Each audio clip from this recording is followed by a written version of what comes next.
I want to read an email I got from a fan of the show. A guy named Nick reached out, and he's like, "I can't remember that part in the game with the hands down her pants." And I'm like, "Dude, you got to unlock the finger blaster skill tree if you want to get that scene." See, look, it is in the game. I don't know if you know this, but you start practicing on your PlayStation controller when you start strumming. You use two fingers and you go back and forth. And that's called playing the guitar. Or as my family likes to call it, playing the banjo. And she played it hard.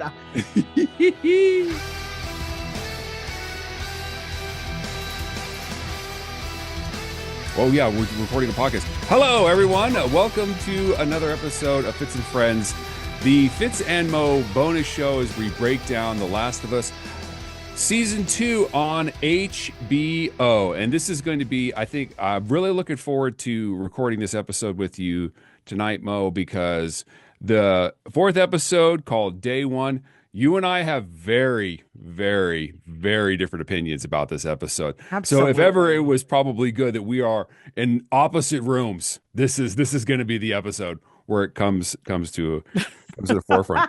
All right, so Mo, we'll I think for some of these things we have to boil it. We have to have point and counterpoint here.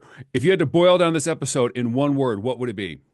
I'm going to do one word and two letters. Gay AF. Incredible. As a fellow LGBTQ person, Yeah, I thought it was awesome. It's so many different things that I saw too, that things that I didn't realize that they wouldn't understand because it was so far behind them. It wasn't even a thing now, but before it was a thing. Like seeing the pride flag, and they're like, what's up with the they must have been a really happy town. we're gonna get to that because I got thoughts on that. Okay. How about you? One word. The one word is the Dinasode. This was an episode that was Dina. This was where she was the main character, big main character energy in all of this. And I will say that Isabella Merced, mwah, 10 out of 10. My absolute, she did all the heavy lifting in this episode. If I can't say Dinasode is my one word wrap up, I would say fan service. And I'll take three letters, not just AF. I would say AAF. Fan service, awkward as fuck. Why? Whoa. Why? Like I said, we'll get to this in the episode. So I mean, a huge reveal in tonight's show. Ellie revealing to Dina that she is immune. Distinct from the game, how it was Dina discovered in the game that Ellie was immune to the cordyceps by inhaling some spores, but in this one it was because Ellie is literally saving her life in probably the best action moment of the episode. What did you make of that? I thought it was clever the way that they did it. Before, like you had said, it's usually her mask breaks, spores come in, she's freaking out. But in this one, you see Ellie get bit. Mm-hmm. Dina is completely confused. They finally get to the theater at the end of day one of Seattle. And this doesn't happen in the game, but she points a gun at her and she's like, I have to kill you now. I've fallen in love with you and now I have to kill you. This is the worst thing ever. I love the way that they put this together. Yeah. Because originally when Dina tells her that she's pregnant, Ellie is such a bitch to her. Right. She's like pissed off at her that she's pregnant. And she even tells her, you're slowing us down.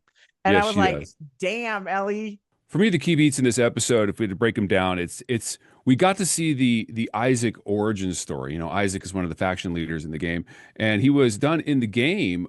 He was portrayed in the game by Jeffrey Wright, and now he's being portrayed on screen as Jeffrey Wright. Seeing Isaac starting off as a Fedra goon may not be the right word because they said this. The episode starts with those guys riding in the APC, and they are just like being dick cops from an '80s show. It's like they're just being like, who is going to kill these jerks? Oh, it turns out it's going to be Isaac Dixon. So we got to see the origin of Isaac Dixon, and I thought that was cool. But then the next time we saw him, I just did not buy into his performance. He was so villainly, but like in a comical, like twisting the mustache. Like the only thing he didn't do when he was monologuing about the copper pan was do a Skeletor style and roll around. I mean, him coming out of the APC and making peace with the actual founder of the Wolves, I thought was amazing. But then what he did with it, I thought was I just didn't buy in. So, what did you think of Jeffrey Wright's Isaac, Mo? I actually love that they gave him a little bit of an origin story. Love Uh, that too. I think him showing that it seems like he's been betrayed by Fedra. So he Mm, had betrayed Fedra and doing what he did. right. But this kind of came around to, all right, well, now he's basically Fedra. Uh, I'm curious if you think that he betrayed Fedra or did Fedra betrayed him? It kind of comes down to if a just man is working for an unjust organization, the just thing is to do is to wage war on them. And by that point, and we saw this in all the QZs we've ever seen in the game, Boston, Salt Lake City, Pittsburgh, no matter where it was in any version, Fedra has definitely been the oppressor. Like in Boston, they at best seemed a corrupt military junta, as we saw them in the first parts of The Last of Us Part One. I think that the idea of a guy going, you know what, enough. We're throwing the boot off of our neck. I get that. I love that actually. I thought it was a great moment. But then when he actually got in there with when we see him next, his villain portrayal was so comical all the way down to a monologue about William Sonoma. I'm like, What were you expecting? meeting Isaac, I thought was really, really great. When he is in the game, it's like, he's a well-regarded, well-revered figure in the Wolves. And the crazy part to me is that this is now the second episode in a row where the Seraphites have been portrayed sympathetically. And it makes me wonder what direction the show is going to go in broadly. Because they put things like in any TV show, they put things on screen because it sets up the story later on. And now that the Wolves are seeming just bad, led by a dick who's like if he said he was going to tie that scar to a railroad track and the one train left in the universe was going to come run him over, I'd have bought that because it seems so over the top to me. It makes me wonder, are they ever going to be able to land the story that we saw in the game that they have done with incredible fidelity because it's a great narrative, it's a great story, if they're going to change it in a real way. I'm just surprised by what they had him do on screen because for me in that Isaac scene we saw where he was doing that, the real star of that was the man who portrayed the Scar, and I think his name was Ryan. His performance in there, his sort of spiritual, otherworldly, almost Christ-like performance of like, you can do whatever you want because ultimately we're going to win this fight. He seemed to be more in charge of that room than Isaac was. He made Isaac angry. Isaac lashed out and killed him. That man who was in mortal terror, in mortal fear of his life, he was calm, cool, and collected. And I'm like, this is now twice we've seen the Scars be seemingly better than the other faction, and you kind of want to root for him a little bit. And that's such a huge departure from the game. So, what I wanted from getting to see Isaac, I didn't know which direction they were going to take it, but they took it in that direction. Surprised me a little bit because the twist in the game is that eventually Isaac puts a hit out on Abby because Abby is gone rogue. Mhm. Isaac does that in the game. To sort of see that, I just was surprised. That's kind of like I was surprised by it. I think that they're doing a really good job setting up the Seraphites, Hmm. especially with Ryan in the room. I know you Yeah. feel like the moment was somewhat comical with Isaac. It's kind of like the way that they show Ellie right now in a kind aspect when we Hmm. know as we played the game Yeah. she's not so kind. So I No. think they're making you believe like, oh yeah, they're nice. You want to root for them, but then in reality, they're actually the real terror. To even Yes. hear him talk about even your wolves are moving over to become a seraphite and we're going to be Absolutely. around a lot longer than you are. So I think it was a great setup because he was frustrating Jeffrey Wright's character Mhm. so much to the point where he just gave up. He's like, F this, I'm gonna pop him. And he did. I also thought it was interesting, the guy that he originally brought from the Fedra truck, he took him Yeah, out of there, maybe because he asked a smart question he and did. left the rest of them there. To see him more of a shell of who he was. Like, you Mm. just see his face, it's the same person, but like he has no emotion. This is just a day-to-day thing. The scene was great. I just did not like what they were doing with that character, Mm-hmm. particularly with the Seraphite character being so. It was a perfect setup for the Seraphite to be the hero of that scene, Okay. and it's very cleverly done. It was unexpected for me, Mm-hmm. at the very end of the episode, we definitely get to the theater, which is amazing, because so much important stuff in the game happens in that theater, and in that theater, I think it's we really should talk about the relationship between Ellie and Dina. When I think of like what I wanted the Ellie and Dina relationship to be, I had wanted it to take a little more time on screen to sort of feel more fulsome. And ultimately in the denouncement of the big secret from each other. It was Ellie, I'm pregnant, Dina, I'm immune. They seemed to talk past each other. It just seemed to like they just sort of like, oh cool, I'm pregnant. Oh cool, I am unique in humanity. By the way, guess who's sexy? It's you. I thought that it felt like this whole episode to me felt like ticking the actually, did you know by this part in the game they had blah blah blah blah blah blah blah.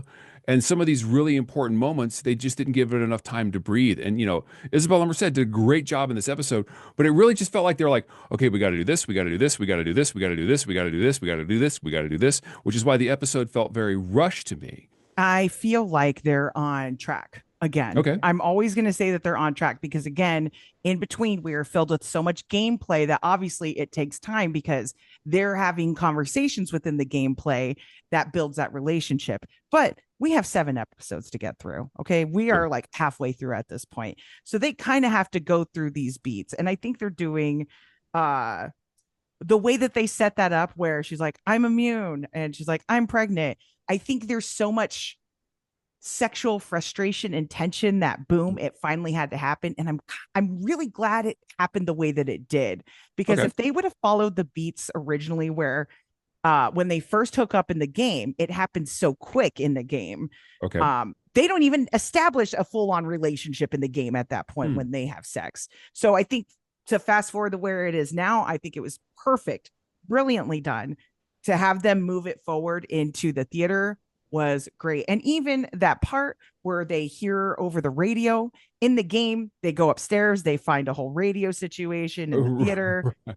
Instead, they have the walkie, they hear Yeah. everything, boom, they move forward. I would say, yeah, I agree with you. It felt like I kind of thought that the reaction to Ellie's Ellie's reaction to Dina's pregnancy in the game made more sense to me because Ellie's on this hell drive mission to avenge Joel, and someone she has deep emotional feelings to has done something that may engender that. That it's just sort of like, I guess we're in love now. I guess we're in love now. I'm like, okay, box ticked. It makes me wonder if they will ever really just go back to that again because it just felt like, okay, we've established that. Okay, we've established that Ellie's gonna be dead. We've established it, and then they'll just move on to the next stuff. When I think of like the line of the game, of rather of that episode, what the fuck is wrong with Seattle? Oh You God, I know, know, right? Jesus. right? At What the first, fuck is wrong with Seattle? well, It's when just they it roll was up, they thought it was going to be fine. All the people that they saw were dead. So they're like, oh, it's chill. Just kidding. Everybody's out to kill everybody. Fuck this place. she is so fucking charming. I just can't get enough of her because she's great. See, if The that's your line of the week, I'm going to say my line of the week. Oh, there's two of them. Okay. We're all having a baby. Ellie saying that, I was like, that's actually pretty funny. She's like, oh shit, I'm going to be a dad. I was cracking up. I was like, you know what? They delivered some humor. We needed it. They gave us all of it in this one. So Turns out they do have pregnancy tests because we talked about that last week. Well, they do have a pregnancy test. How is she going to know? And Mhm. then Dina explains, like, oh, I was really late. I'm not really on time, but I was really late. They do have pregnancy tests. They also do have families with two moms. They seem to very much understand that. Dina was very candid about her sexuality. Oh, my mom said it was this. I said it was that. It was one dude at the dance who said something rude to Ellie and Dina, not the whole town. It just struck me as like, how is it you know about all of this stuff, but you don't know about gay pride? It struck me as bullshit that they know all of these things, that they have all of these constructs. They're aware of a real world. Them going like, oh, what do these rainbows mean? There's no idea of that in 2029. I just thought that was the thing that kind of drove me nuts about the episode. It just felt like it pulled out of its own internal logic. Like they know all of this stuff, except they don't know that. Like, okay, I get it. You guys Oh, just aren't taking it seriously. I I understand. I kind of thought that it was a little funny that they didn't know. Right. It's probably not passed down at this point of what the pride flag is. I mean, if it's this America, then I'm pretty sure then it was erased from all history at this point. No, no, no, So no, no. Okay, so the America that's in the game is different from this America here. We definitely know starting that. to feel like it. I'm Yeah. just saying. It's like, okay, so if you think about it, like if the cordyceps happened in what was it, 2013? Was I it think it was 20. 2003? I think it was 2003 because You're in right. It 2023. was 2003. And by 2003, I mean, Gail has been alive long enough. Joel had been along long enough. People who had fought that fight and then celebrated that victory of acceptance of LGBTQ people, they're just not going to be like, oh, we're never going to bring it up again. Let's It just didn't fit to me. Like I'm all like, ugh. And now they're just rushing through all this stuff. I'm like, whatever, whatever. Okay, if we're going to get real technical about this, let's think about where they're traveling from and to. They're in Midwest, they're in Wyoming, they're in all Sure, these places that aren't going to celebrate gays as much as like Seattle. We should also put a warning out there that this is a very gay episode for us. We're going gay heavy with this. Um Most of the time when they're traveling, it's kind of in an open space, it's in a forest, it's in sure. nature of some sorts. So to come across something like this, it kind of makes sense that they would uh, question it, not understand why. But for it to almost foreshadow the entire episode, was kind of interesting. Hmm. Now there was more than just gay stuff that went on. There was a lot of fan service that we got, which Yes. not a lot of people really enjoy that. But for me, I I'm the was one. geeking. I was Oh yeah. geeking. Okay, so wait, did you ever get the Last of Us game part 2? Did you get Oh it yeah. in the mail yet? Have you started playing it?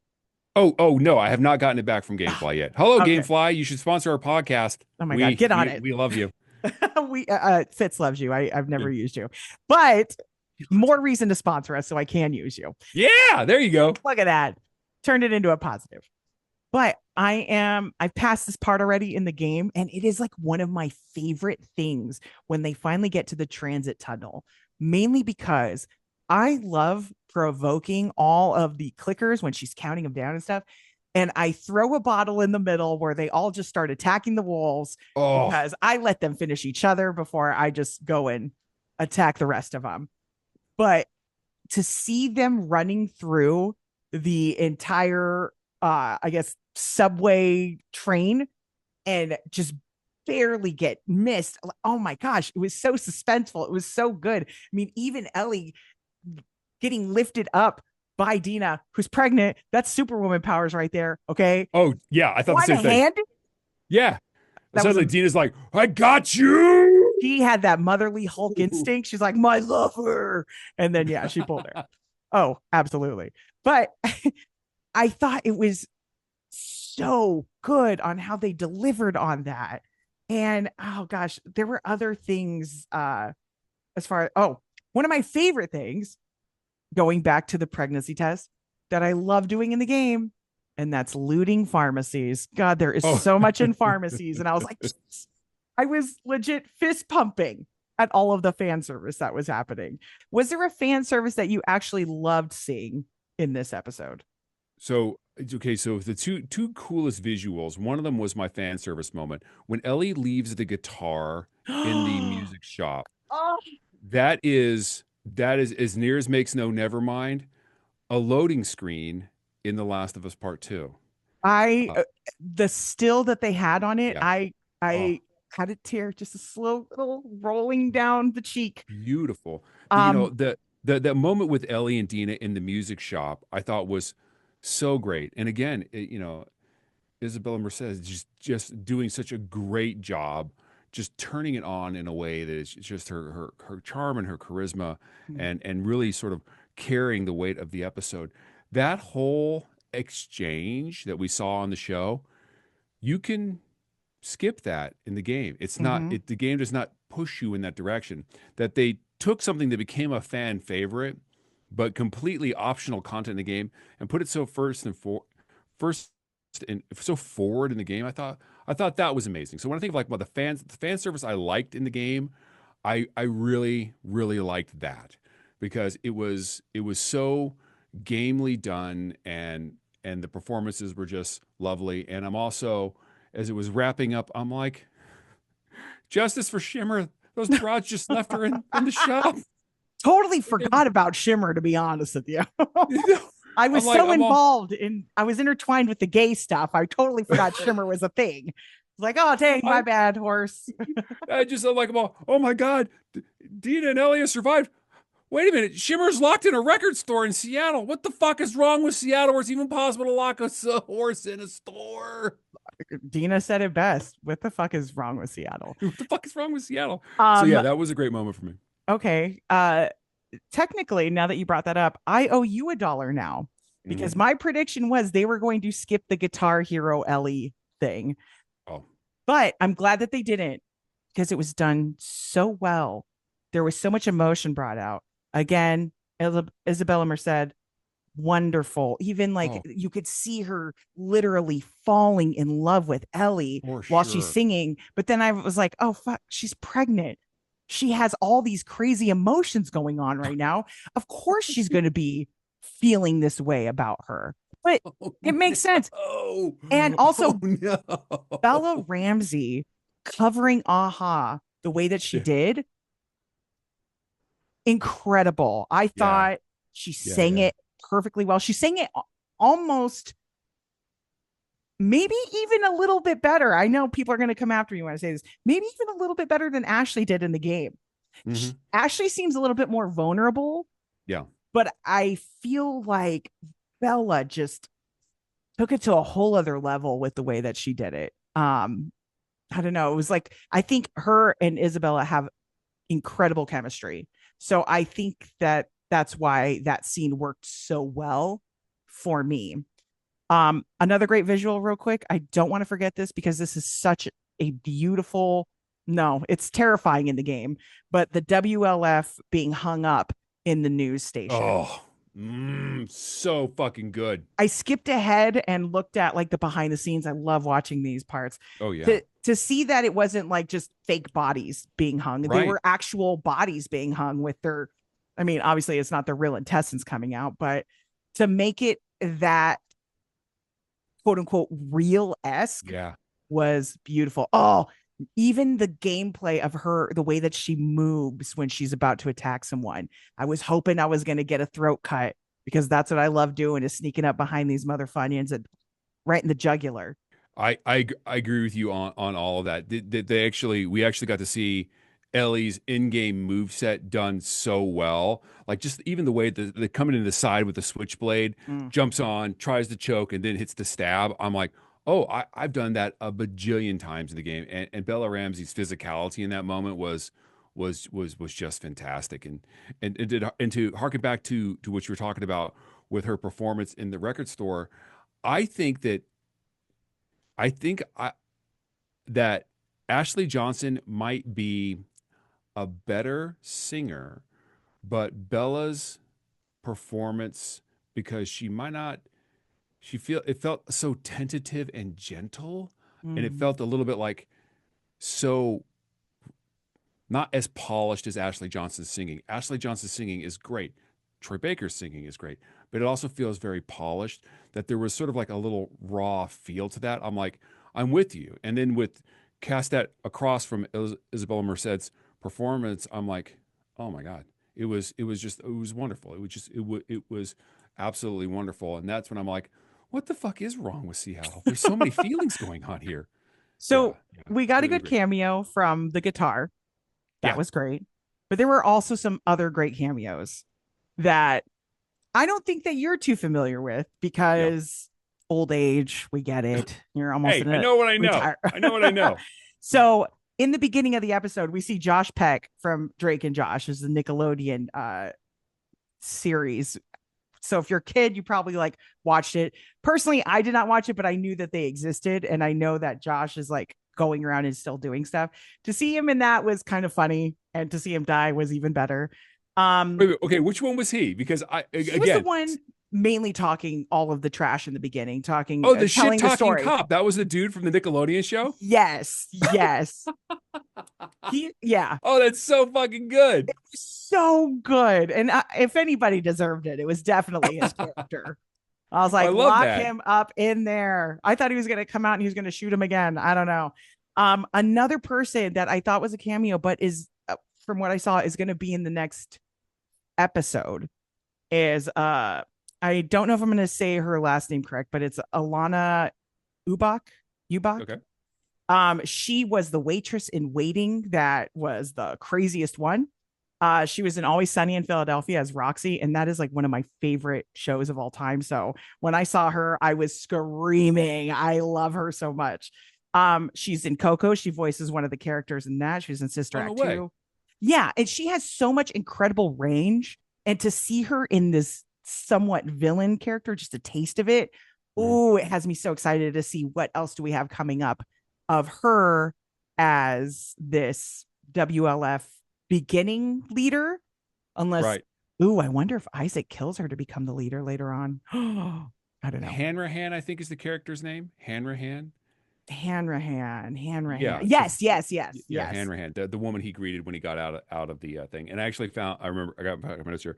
The man who played the Scar, Ryan Mason, Mm, which is my performance of the episode, because in that moment it sets up the Wolves WLF's great weakness in that they're losing just sociologically to the Seraphites. According to the Seraphites, they are, but Isaac seemed to take it very seriously. I mean, he could torture a naked man for hours, burning him, harming his body. But when the guy goes, "Oh, you're fucking cooked," and here's my reason why. If it had been complete bullshit to Isaac, Isaac wouldn't have lost his cool and just shot him like that. yeah. So I think that performance was real important. So who was your performance of the episode of the week? You know, you called this a Dina sode, and Yeah. I have to say she took everything. She ate this entire episode. Mm, Um, from the emotional standpoint, from her being logical about uh Ellie moving on to the next, I guess, checkpoint, if you will. She's kind of the leader in this whole thing. Whereas in the absolutely. game, Ellie is taking most of the charge. So I love the different dynamic of that. And I think we're really getting to see more of Isabella's acting abilities than we do Yeah. get to see of Bella's. So if there's any negative takeaway from this episode, I think for me it's that. Yeah. Let's talk about what you think is coming up, foreshadowing and then also predictions for the next episode. Oh my gosh. Foreshadowing. We have seen the hospital. We Oh my have. gosh. I feel like the foreshadowing is that they are going into the hospital where some of the best combat in the game happens, where there's incredible development of the Abby character goes through a lot of transformations in that hospital. We actually, and from a gameplay standpoint, you play the hospital level as both Ellie and Abby, Mm, doing different things, but it's such a pivotal sort of inflection point in the game. My prediction is that this will be an episode that will shift to Abby's character, because it's been quite a few episodes since we've seen Abby at all. So yeah, my predictions are that we'll have a perspective shift. with Abby, and just from a dramatic tension standpoint, man, if Jesse shows up to sort of put a little more tension into the budding relationship between Dina and Ellie, I think that might make for interesting television. Because Jesse does show up and he's remarkably cool about it. He's cooler about it than Ellie's cool about it. But people's expectation is that he's not going to be that there might be a little bit of friction there. Yeah, and we got Hmm. to get Jesse into Seattle. Jesse has to come to Seattle if they're going to explore that plot line. Do you think that they are going to have Tommy show up, or do you think it's going to be all about Jesse? Because It's Tommy hard to does show say. up. I mean, in the game, she's trying to find Tommy because Tommy Yeah. ends up leaving without them. He's like, I'll take care of this. But It, because it, he is handling a town now, do you think yeah. that they're just going to completely throw that story away and just keep Jesse as the one that comes in, I guess, somewhat rescues her in that now when they finally get to that part? Mo, you bring up a great point because one of the things that the show has been very good about is telling the story of the game more efficiently. And in the game, you meet Jesse to meet Tommy. You meet Mm-hmm. Jesse to meet Tommy. Maybe what they do in this TV show with its finite amount of time is you meet Tommy to meet Tommy. You meet Tommy to meet Tommy. Like the Jesse character never leaves. Tommy shows up because Tommy said he would go on the quest. Oh, Jesse would not. And that I don't know. the yeah, Dina has to tell him that she's pregnant. He has to find yeah, out before the thing happens. yeah. Yeah, I mean, there's a lot of question marks. I just, like Jesse showing up with Tommy and then Abby coming in and cleaning house. I mean, that would, oh boy, what a moment, what a great transition would that to be. And one of the things for like my predictions is that we heard in the radio chatter from the Wolves, Nora's name got dropped, and Nora Mm-hmm. was the dark skinned woman with a bald head in the room when Joel got killed. I'm kind of thinking that maybe we won't even get to see Abby in the rest of this season. I mean, Really? again, Huh. we have 3 episodes left. I don't know how long the next three are gonna be. I mean, what they're ranging at like 45 minutes ish. So maybe they will spend a little bit more time, maybe a little bit longer episodes in the last two. I don't know. But I do think it would be an interesting shift to see them start the third season with Abby and going through her storyline so that when they Oh, finally meet at the end, it's like Clash of the Titans. oh. So because they haven't really spent any time on Abby whatsoever, except for the first episode for maybe a few minutes, if that. Mm. Um, so I don't know. We'll see. We'll see. Yeah, Um, it's Go such ahead. an intriguing prospect because you have someone who comes along and kills Joel, then you have Ellie go on and then you never see her. Like you keep her off screen for so long. It like I think that's going to piss off a lot of people, but well, I'm here it's for hard to it. say. I mean, it's hard to say. Like I think it is in the game. You spend I feel like you spend the first 10 hours of the game playing as Abby before you shift to Ellie. Hmm. If is that kind of right? It's like you start in Jackson, Joel dies, and then you spend a lot of time playing as Abby before you get to play as Ellie again. Um, no, Am I missing? You play as Ellie for a while before, because I'm still playing as Ellie right now. I have not gone and played Abby since Joel's death. And that Okay, so so much has passed since then. So that's why I kind of feel like we're not going to see anything of her maybe hmm. until the last episode. And even then, that's going to be a short one. And then we'll kick off third season with her. That's just a prediction. I have no idea if that's going to happen. For Fitz is deep nerd, I'm going to my actually Oh, you mean fit? moment. I've called this a thing now. It's called Fitz-splaining. It's Fitz much like explaining. mansplaining, but Fitz explaining it to you. Fitz-splain Um, for us. actually, the moment with the tank right from the game. Oh, That that's right. right, Ah, yeah. I yes. want everyone to notice. I want everyone to write it down. a 54-year-old cis man just told mansplained to a lesbian who loved it right there. That just happened. Okay, you didn't actually anything. You just set an Easter egg from the Yeah. game. Okay, No, so here comes the actually. Actually, when Ellie said, "Oh, it's like the Apollo 1 mission capsule in there." Okay. my And I'm like, heart. "Okay, first really fucking dark. Uh Also, actually, the Apollo 1 mission was not to go to the moon. Apollo 1's mission was to do low Earth orbit around the Earth to establish that the ships would work. I'm gonna Actually, have to Google that again. It's Fitsplaining, so it's like getting your news from Facebook. So I'm not entirely sure. telling you, you know what? You know what? I will put that one on account because I'm like, oh yeah, I think we should end the shows now in two yeah, different ways. We should end them with Mo puns yeah. and Fitsplanations. Okay, Now so that we've gotten past the Fitsplanations, yeah. I think we should move on to the puns because I got one gay one. Oh, all right, let's do it. All right, this is the only reason to watch this show and like and share us on Spotify and YouTube. For the golden hour, it's now time for Mo Puns. Mo, pun us away. Oh, what do you call an alligator in a vest? An investigator. God damn. It's a good one. Okay. All I right. think you know this one. This one's been around for a minute. What did these feel more like jokes than puns? But here we go. What did one eye say to the other? Just What? between you and me, something smells. God damn it. Okay, you're I, 2 for 2 tonight. I know. Now, will I go 3 for 3? We'll Yeah. find out. I'm addicted to brake fluid, but it's okay because I could stop at any time. 3 out of 3, baby. Are you ready Ding, for the ding, ding, fourth? ding, ding. Oh my god! Which, If the fourth one is good, you owe me $1. right.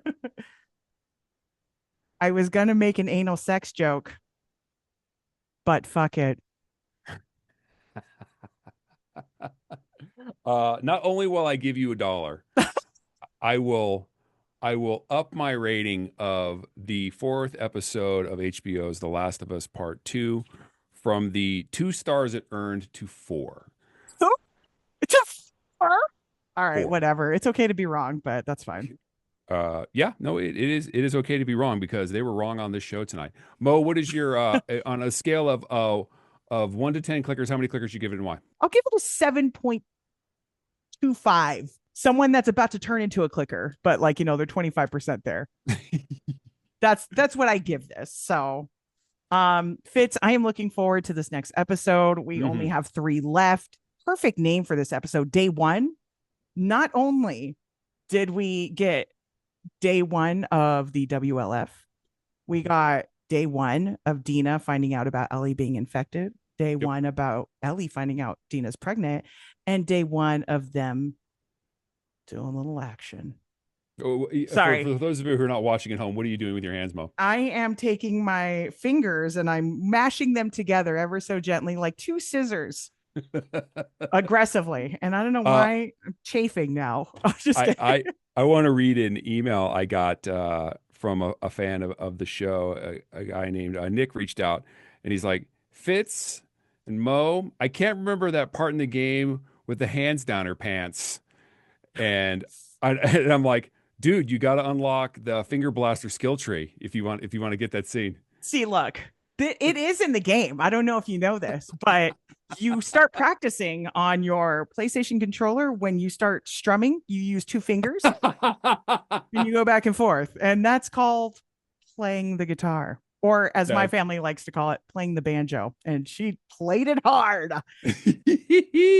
You should like and follow us on social media. You can find me, Fitz Madrid, on Instagram and Fitz Radio on Facebook. Mo, if people want to slide into your DMs, where do they slide in? Oh, slide on in, but not like scissors at MORO Radio. On all platforms. You're welcome. Across all the platforms. All right. Thank you guys so very much for checking us out. We are all optimistic for the next couple of episodes of The Last of Us on HBO. And be sure to like, share, and subscribe on YouTube and Spotify. We have new episodes out every Monday. We give you 24 hours to watch the show before we blab our little hearts out.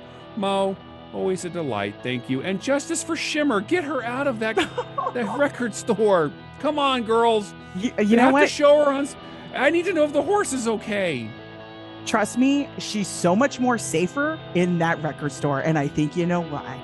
With that being said, thank you so much for checking us out. Say goodbye, Fitz. Bye.